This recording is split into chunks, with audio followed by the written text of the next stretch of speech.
On Christmas Eve, in a small American town where families hung wreaths and children waited for gifts, one house kept its lights off. Not because no one lived there, but because something inside didn't want to be seen.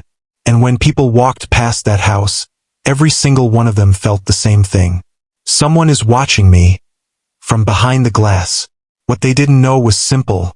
No one alive had stood in those windows for years. Winter had swallowed the town of Waverly Creek in a way that felt unnatural, as if the cold wasn't just weather but a warning.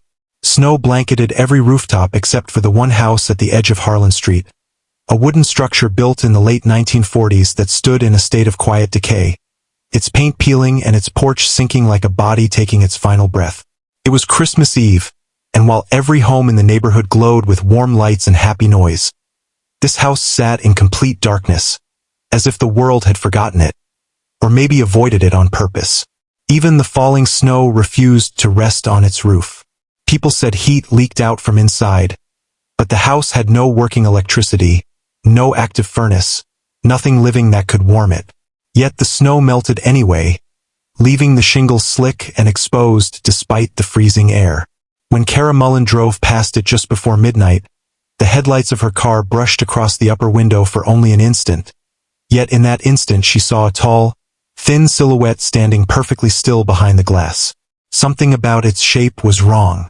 Its head was smooth, pale, and empty, like someone had scraped away every facial feature. No eyes. No nose. No mouth. Just a blank surface tilted slightly, as if it were studying her. She hit the brakes so hard the seatbelt dug into her chest. But the figure didn't react. It simply stepped backward, slow and deliberate, and melted into the darkness of the hallway until nothing remained but an empty window staring back at her. Eric gets out.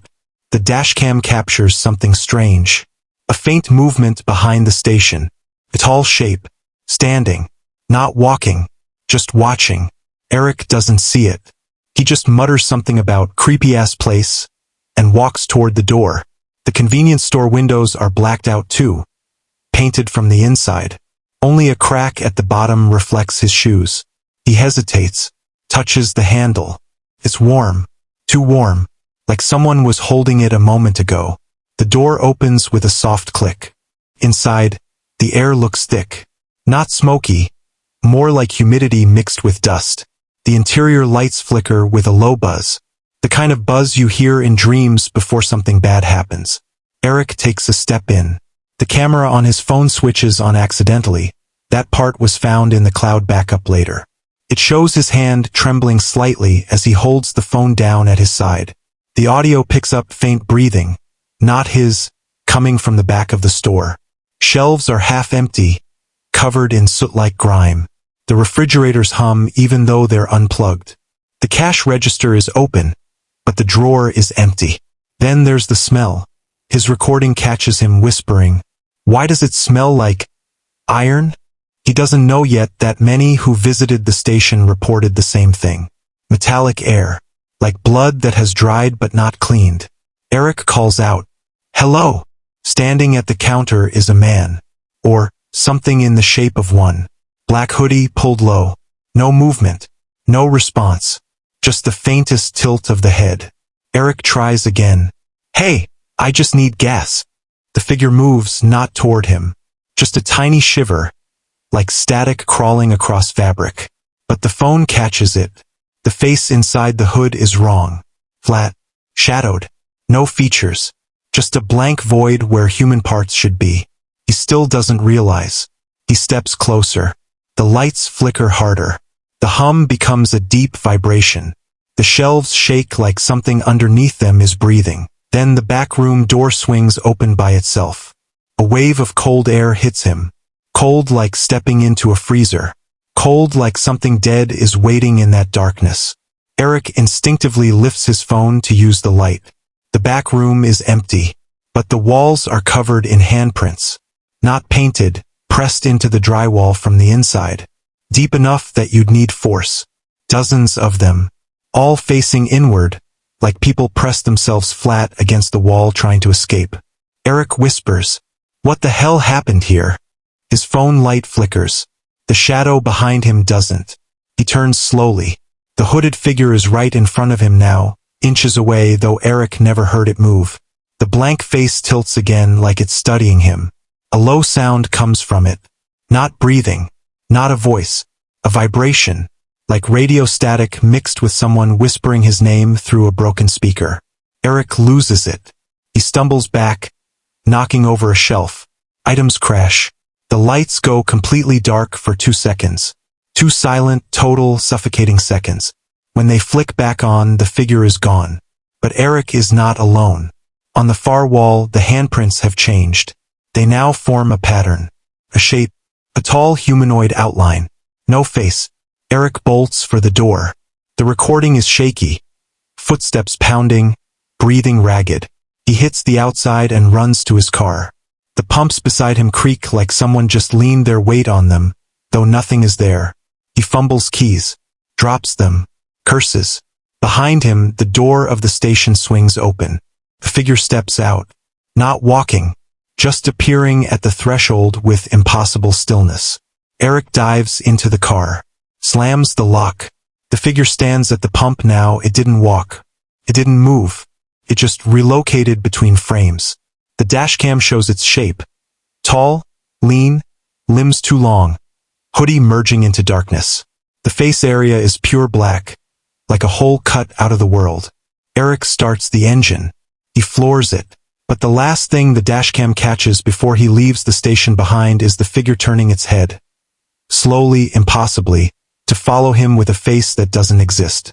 That was the last recording of Eric Malloy. And the first confirmed sighting of the faceless watcher of Route 87. The investigators tried to bury what came next. Not because it was supernatural, they never used that word, but because it made the department look incompetent. Because after Eric vanished, they recovered more than just the dashcam. They found the security DVR inside the black station.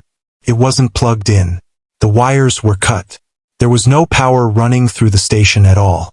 But the DVR was warm, and it held footage. Not hours. Not even a full night. Exactly 16 minutes and 22 seconds. Everything on that tape contradicts every known rule of how cameras work, how light works, how time works. And the worst part? None of it shows Eric. It shows something else. The recording starts with the inside of the station. The camera is mounted high, angled down toward the counter area. If you've ever walked into a small-town gas mart, you've seen this angle 100 times. But in this footage, the air looks too thick, like the video is underwater. The overhead lights flicker, not randomly, but in a slow rhythm like breathing. The store is empty. Then the camera stutters, a flicker, a digital choke. The figure appears, dead center of the room. Black hoodie, hands hanging unnaturally long at its sides. Head slightly tilted as if listening to something only it can hear. No door opened. No movement was recorded. One frame it wasn't there. Next frame it was. The timestamp doesn't jump. No missing seconds. The figure simply exists now. Its face is still a blank void. That same impossible nothingness Eric's phone captured. A pitch-black oval that doesn't reflect light, doesn't contour, doesn't behave like fabric or skin, more like a hole. Tear in reality. She zoomed in until the pixels broke apart, but the shape remained unmistakable. Smooth head, no features, body angled slightly toward her as if leaning in. Her throat tightened as she shut the laptop and backed away from the screen. She tried to calm herself with the idea that it must be a shadow, a tree, something her mind distorted. But she'd stood in an open driveway. There was nothing behind her, and the shape was exactly where she'd felt warmth on her neck, like something breathing. Sleep was impossible. She stayed awake until nearly 4 in the morning, listening to the wind push against the windows.